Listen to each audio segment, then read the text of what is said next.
Hi there. We're back with the third installment of our layoff series. So today we want to talk about how to talk about your layoff in an interview, in a networking call. Certainly something that can trip you up, and there's a lot of competing advice out there. We want to set things straight. Yes. And there are three simple rules that if you abide by them, it's going to make it so much easier on Mhm. you. So, number one is just to be honest. Layoffs are common and it's nothing to be ashamed of. You can get caught up in that. And here's Mhm. the thing, it's so human to do that because you just got stung. It Mhm. does not feel good to be rejected in any way, shape, or form, but you don't have to be ashamed of it. And it's something that you should be really honest about. And one way that you can kind of flip that switch of shame is just to frame it this way. There was a recent study done by the Federal Reserve and University of Chicago by their economics teams, and it found that 40% of Americans will or have been laid off by the time they're 40. And the number rises to 60 to 70% by retirement age. So most of you out there don't want to break this terrible news, but you'll be laid off at some point. It's that common. So you're in really good company. So if somebody asks you why you left your company, answer it and move on. Don't try to fudge it. Right. You show more confidence, we can handle it directly. So I loved my work at ABC Company. Our product packaging team did really well, and our designs increased profitability and sustainability and market share. Just say something good about the work that you did. But when we were purchased by DEF company from Germany, they discontinued our line. And so the team was laid off, and I've just started my search. That's why I'm here with you today. Yeah. Facts, right? Mhm. Facts and levity and a little bit of a smile. Like, this is not, even though you are not feeling that way, you're Right. panicking because you're going to lose your benefits and your kids aren't going to go to college or whatever narrative is in your brain. Mhm. But it's not coming across when you're talking to the person. Exactly. Mhm. It's honest. It's really honest. And so, number two is to talk confidently about your experience. And Susan had sort of touched on that before, but even if you don't quite feel confident, and that's okay to not feel confident, you aren't going to act that way. No. You're not gonna take on that energy, No, right? that's right. So let's say it was, I mean, sometimes these takeovers or these mergers or acquisitions are kind of hostile. You may not Yeah. even know about it. There's no lead up. Just suddenly you show up and now your company's owned by another one in another country, Mhm. and you kind of lost your influence and maybe your impact. Right. So if you maybe are experiencing this kind of more of a hostile feeling, a good way to frame it would be to say something like, because you don't want to besmirch the company. That's kind of the point here. I had a really great career at ABC Company. And as you can see from my resume, I enjoyed several promotions over my 10 years. And fortunately, I was offered a severance package and access to coaching and mentorship. So I'm taking advantage of those. My former colleagues and coworkers have been really supportive. Right. So I'm in good shape. And I can actually see now that I probably should have been looking sooner. But like many people, I kind of got caught in that, not a rut, but in a routine.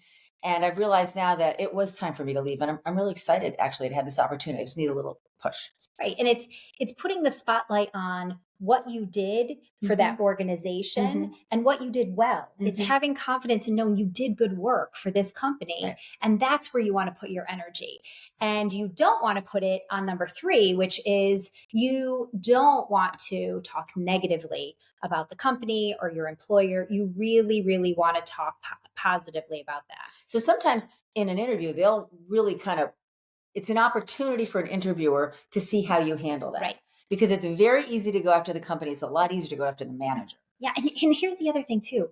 That is such a trap Mhm. because then you are wasting your precious That's time right. with someone on something that, like, was out or beyond your control, and putting the negative energy there is just going to bring the mood down, right? And very often it's out of the manager's control too. We've talked about that before. So let's say you had this boss for 6 months, and that boss may have been kind of privy to what's happening. Maybe they even helped accelerate or create that arrangement with the parent company, whatever it is. And let's say it was not good experience. Yeah. You walked in, this manager who hardly knows you hands you a box of your belongings and walks you out the door. That's not a positive experience. Right. So, again, you could say the company was a really great employer. I loved my work. I thrived in the various roles that I had. I was fortunate to work with a lot of really great leaders. And this is specific to your manager, I only worked briefly for my current manager, Jim. He laid me off. I don't hold any grudge. I know these things happen.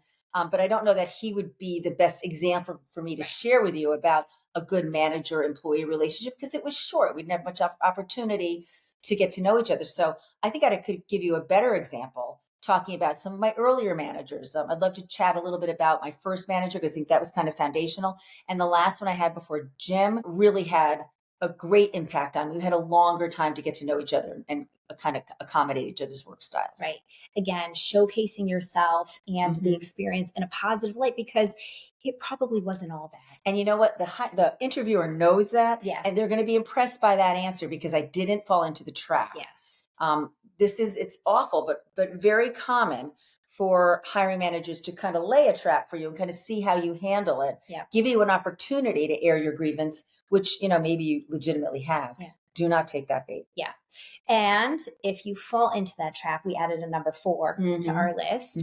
And that was, if the layoff becomes the focus of the conversation, Right. it's circling back. It's circling back to this interview, this job, like pulling it back to the present. And so right? a great kind of circle back statement might be, like take the blame yourself, even though the interviewer might be the one directing the conversation that way. You could just say something like, look, I'm sorry that we're talking so much about my old employer. That's not what we came here to talk about today. You wanted to learn about me and I want to learn about you. So let's just start there. Yeah. And if you take the blame for it, as opposed to saying to them, you know what, we really shouldn't be talking about this. Let's get different questions. That's not right. You want to always take the onus on yourself. Yes. Okay. So there you have it, how to talk about your layoff. If you like what you heard today, you can like and subscribe, and you can visit us at www.preparetolaunchu.com. Thanks.